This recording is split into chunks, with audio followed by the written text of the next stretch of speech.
एक छोटे से गांव में किशन नाम का मेहनती किसान रहता था। हर साल वह गेहूं और धान बोता, लेकिन कभी बारिश कम हो जाती तो कभी बाजार में दाम गिर जाते। कर्ज बढ़ने लगा और घर की चिंता भी। एक दिन कृषि अधिकारी गांव आए और बोले, कम समय में तैयार होने वाली फसल चाहिए तो प्याज की खेती अच्छा विकल्प है। किशन ने सोचा, जो हर रसोई की जरूरत है उसकी मांग कभी कम नहीं होगी। अंकुर नई शुरुआत।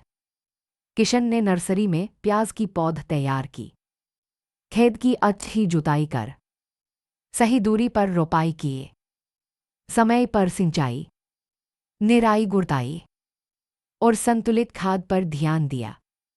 मेहनत का फल 90-100 दिनों में खेत हरे से सुनहरे प्याज से भर गया। जब फसल बाजार पहुंची, उस साल प्याज के दाम अच्छे थे। पहली बार किशन ने कर्ज भी चुकाया और घर में मुस्कान भी लौटी। चमकदार तारे सीख।